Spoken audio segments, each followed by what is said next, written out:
Hello, welcome everybody today. Kingsway Collects. We're going to be talking today about my favorite game, Flesh and Blood. All right, so if you've been to the shop before, I'm Joey. You definitely know me. If you don't, you definitely know me. Anyways, this is my favorite game in the whole universe, and I'm excited to bring to you this new Arakni deck. So recently, with a couple of bannings, Arakni was put down a couple levels, but now with the new armory kit, he's got some new tools to play with, so let's have some fun with that. Obviously, if you've bought a Flesh and Blood product before, this is just a normal armory deck, nothing fancy. If you haven't though, this is a fantastic way to get started with Flesh and Blood.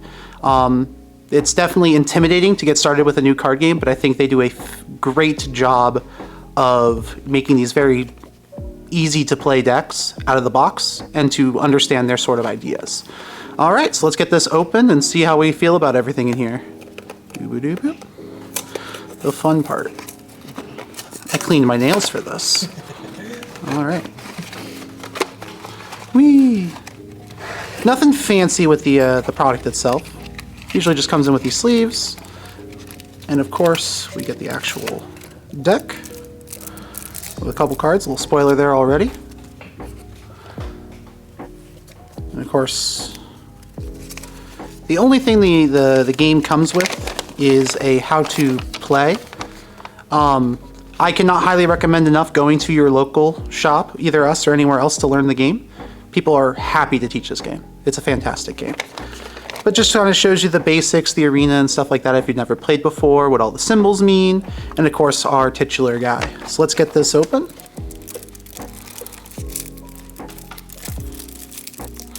You ever find it funny how they make these like cigarettes? Yeah, like cigarette. It's like, ah, yes, I need my pack of smokes. Alrighty then, let's get. So we got our tokens. Trying to find the hero real quick to start with. Where did they put him? Here he is. So here is our titular guy. This is Arakni Slip Through the Cracks. So if you've never played Flesh and Blood before, right? The idea is you are playing as this man right here. You're going to be this weird guy. Look at him. He's pink and stuff.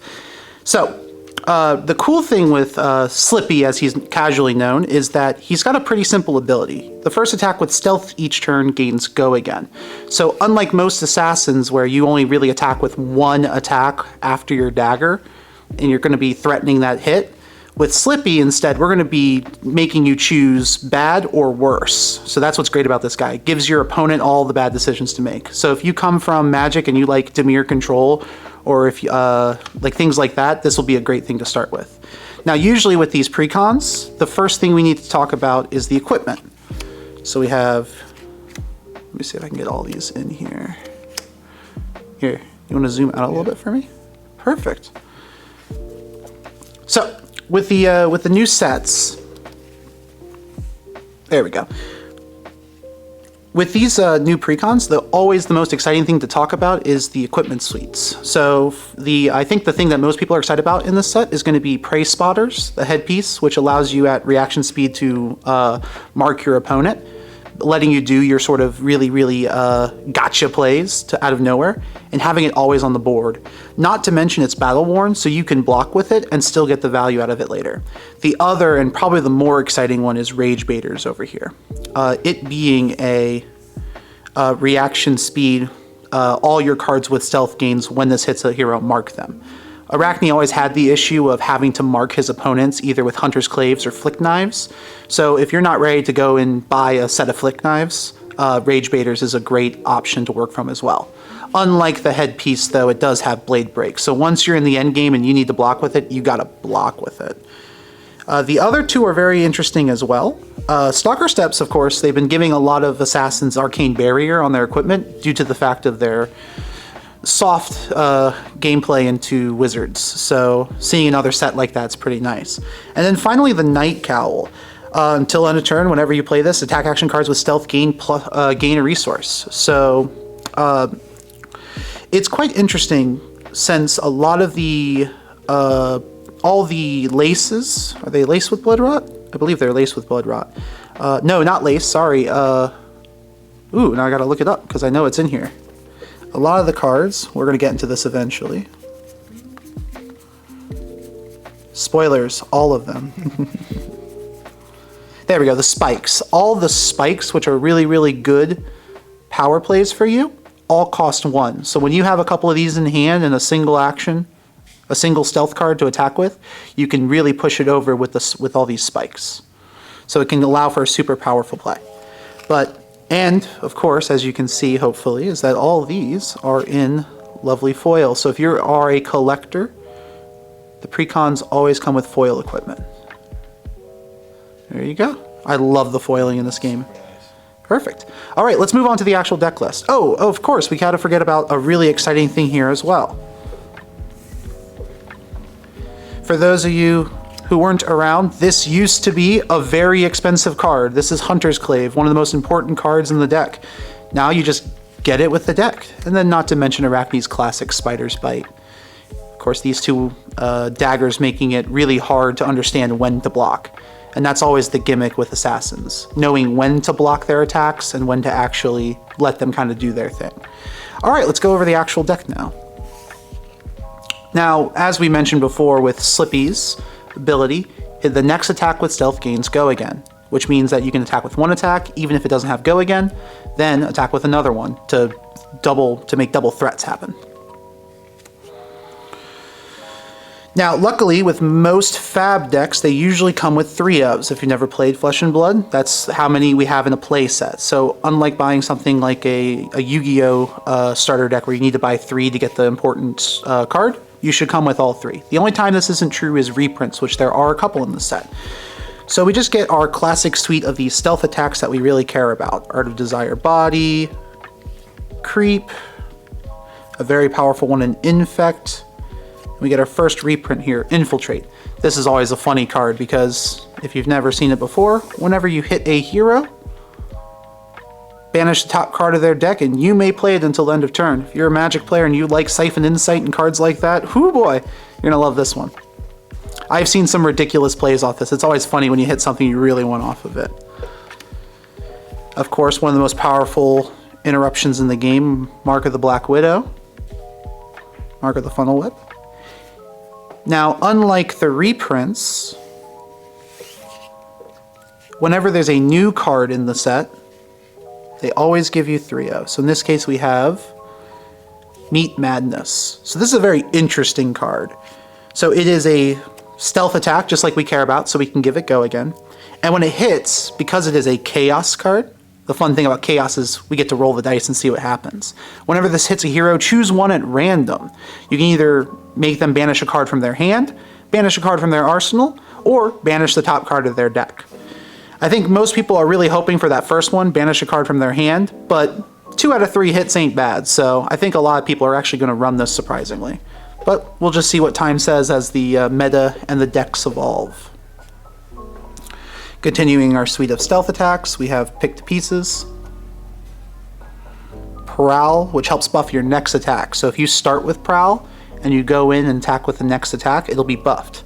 So we can make something like Meet Madness attack for 4 rather than 3, which is a very important break point. Scuttle the Canal. And another interesting reprint they've decided to put into this set. Undercover Acquisition. When this hits a hero, steal an item they control. Now, sometimes cards like this can really go under the radar. These are the kind of targeted cards you can put in your deck. If your local is filled with Verdants, Gravy Bones, things like that, you can honestly do this to really mess with their plans. Steal a gold from Gravy Bones, steal a pot from Verdants. Not to mention, there's a lot of random things you'll catch. Like you'll play a Mechanologist, and that's my Cerebellum Processor now. So you'd be surprised how often cards like this can show up. Again, a nice little reprint. Back to sort of the core of the deck, Razor's Edge. So those were all the attacks. Now we're getting into the reactions. As you notice with most of these attacks that are coming in, they tend not to come in for very much. They're only coming in for 3. Well, the trick is that we don't play just 3 damage. We wink and we go, it's just 3 damage. But when we have multiple cards like this, Razor's Edge, that buff that attack to push it over their blocks, it can help a lot. Razor's Edge, mentioned before, Spike with Blood Rot. Stains of the red back, which can cost 0 if they are marked, which again, with our rage baiters that we mentioned earlier, can be a lot easier. And probably the card that has gotten the most questions asked about it, Horrors of the Past. I lied, we still had one more attack to go through. So when this attacks, it gets the base abilities of the last attack action card with stealth you played this combat chain. What that means though, so Judge Joey coming in here, is it means it gets all the text inside of it. It won't change the power or the toughness. So remember that. So for example, if you attacked with Meet Madness last, it's going to copy all this text inside of it. So when it hits, banish one of the cards. Same thing with Art of Desire Body over here. It's going to get the, when it hits a hero, banish the top card of their deck. Whenever this banishes a red card, gain a life and draw a card. Perfect. So this is definitely a big question mark. Of course, it's a yellow for 2, which is not your most exciting thing in the world, but considering it's going to take the power of these other cards, I think it's actually a very reasonable thing to add into the deck. Back into the reactions though. Whoop. Should be a little bit more organized. Back to the reactions though, we have 3 copies of Shred, a fantastic reprint and Take Up the Mantle. It only comes in with 2, but just needing 1 more of these is actually very nice. And then finally we get to our blues. So if you've noticed, we've had different colors. In Flesh and Blood, if you've never played it, the different colors allow you to pitch for different values. So because of that, the reds are more powerful, but make you less resources. The yellows are an in-between, and then we get to sort of the core of our deck, where we get to the blues. Usually this is where we get utility cards, or just cards we like to block with. Another Mark of Black Widow. 2 Mark of the Funnelwood. 3 Reaper's Call. Gonna see a lot of same thing here, just at lesser values. 3 Knight's Embrace. Oh, this is the other new one. Attacks with stealth gain +1 this turn. With Sage coming out soon, I think this is going to be a Sage staple for a lot of assassins. Being able to, at reaction speed, give everything with stealth a +1 will make Mario, Slippy, and heck, even probably New a lot scarier. This is especially good and new for Sage due to it being a blue, so activating your Transcend abilities. And then finally, the last card of the set, Shred. As you can see here though, it's a great starting point. Needing to only pick up things like 1 more Take Up the Mantle to finish a playset, or 2 more Infiltrate to finish the playset, helps a lot with making sure that you can have a very obvious track from here. Now of course, if you want to upgrade this further, your biggest thing to add is going to be a couple of classic assassin staples, probably most notably Codex of Frailty.